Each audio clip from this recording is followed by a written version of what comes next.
ট্রাম্পের যখন এই বিলিয়নিয়ারদের নিয়ে যখন উনি রওনা দিবেন এয়ারফোর্স ওয়ানে, সবচেয়ে দৌড়ায় দৌড়ায় নাকি এসে জয়েন করেছে ওই জং, হু ইজ দি এনভিডিয়ার যে নাকি সিইও, সে জয়েন করেছে সবচেয়ে শেষে।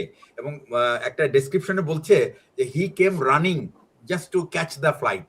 তো এটার অর্থ হলো এটা লাস্ট মোমেন্টে তাকে অ্যাড করা হয়েছে, কারণ এনভিডিয়া একমাত্র কোম্পানি যারা এখন অ্যাডভান্সড এআই চিপস তৈরি করছে, এবং এই অ্যাডভান্স এআই চিপসটা হলো চায়নার খুব প্রয়োজন। এবং সে ট্রাম্প শেষ মুহূর্তে তাকে প্রথমে ইনক্লুড করে নাই, because he has a Chinese background, এবং এই জন্য তাকে প্রথমে নিতে চায় নাই।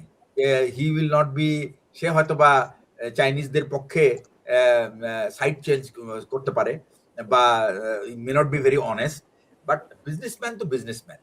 এনভিডিয়া কিন্তু এখন এনভিডিয়ার আপনার তাদের ওয়েলথ হলো $5 ট্রিলিয়ন। তো এবং সে সমস্ত বিলিয়নের দিয়ে নিয়ে গেছে একটাই কারণে, সেটা হচ্ছে যে তুমি আমার কাছ থেকে প্রোডাক্ট কিনো। এটাই হলো চায়নার মার্কেটটা সে ধরতে চায়, এক। 2 নম্বর হচ্ছে চাইনিজদেরকে অ্যালিউর করা যে আমেরিকান মার্কেটে ইনভেস্ট করার জন্য। এইটাই মূলত পারপাস। এবং সে এই একমাত্র কনফারেন্সে বা এই একমাত্র মিটিং এ যেখানে ট্রাম্প সুবোধ বালকের মতো চাইনিজদের শুধু প্রশংসাই করে গেছে, কিন্তু তার আর এটা ছাড়া আর কোনো উপায় নাই আসলে।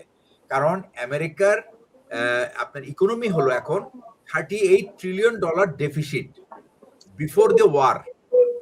আফটার দ্য ওয়ার এটা কোথায় দাঁড়াবে একমাত্র আল্লাহ তাআলা জানে, কিন্তু $1.5 ট্রিলিয়ন শুধু ডিফেন্স প্রোডাকশনে চেয়েছে, এবং এটা দিয়ে সে অ্যাকচুয়ালি এই আবার $1.5 ট্রিলিয়ন কিন্তু বাড়াতে যাচ্ছে। এটা হলো একটা। সেকেন্ড হচ্ছে চাইনিজদের ট্রেড সারপ্লাস ছিল $1 ট্রিলিয়ন লাস্ট ইয়ারে। তার মানে সে হলো 38 ট্রিলিয়ন পিছনে, আর উনি হলো $1 ট্রিলিয়ন এহেড। এই হলো চাইনিজদের ক্ষমতা। নেক্সট, আমেরিকানরা তাদের কোনো ম্যানুফ্যাকচারিং হাউস আর নাই, মানে they are not anymore manufacturing house.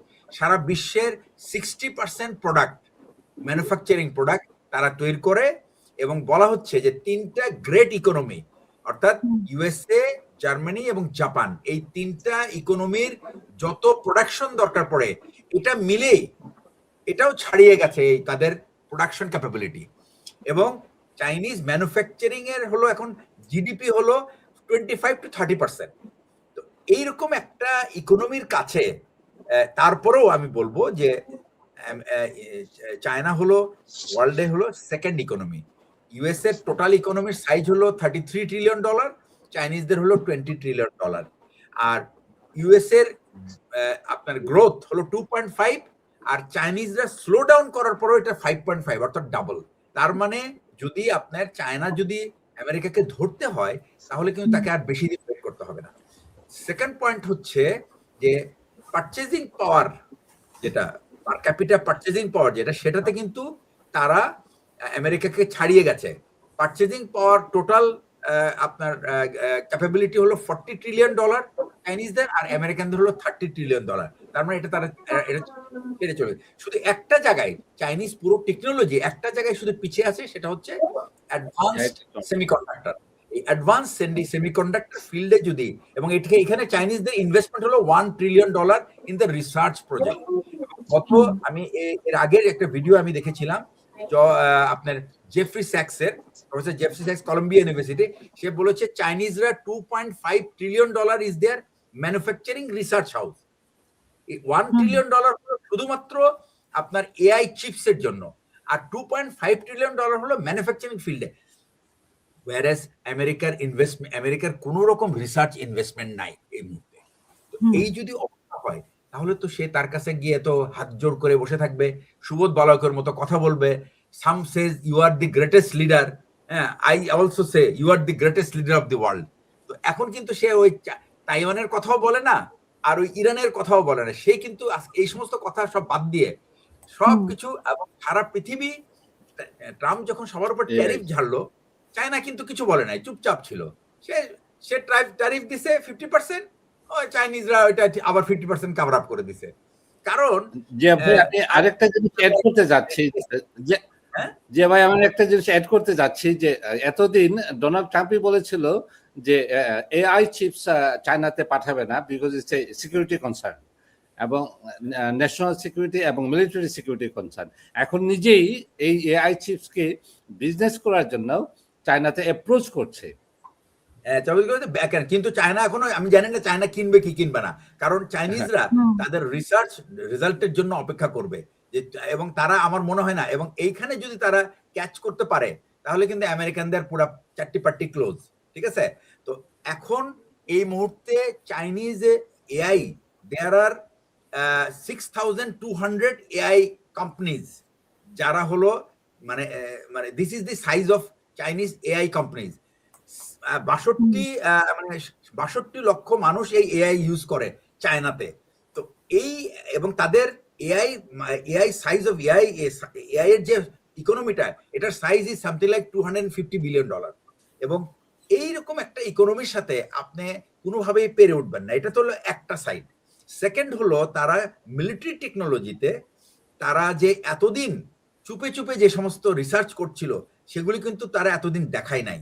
এটা লাস্ট যখন মিটিং হয়েছে, সেই মিটিং এ কিন্তু যে কনফারেন্সে আপনার পুতিন গিয়েছিল, তারপর হলো কিম জং উন দিয়ে গেছে, তাদের সামনে একটা ডিসপ্লে করেছে। এবং তাদের এখন যা আছে সেটা হলো এআই ড্রিভেন আপনার স্টিলথ সাবমেরিন আছে, এআই ড্রিভেন স্টিলথ সাবমেরিন আছে, যেটা হলো আনম্যান্ড সাবমেরিন। তো এই হলো আপনার দি কোয়ালিটি অফ চাইনিজ ডিসকভারি, আমি বলবো।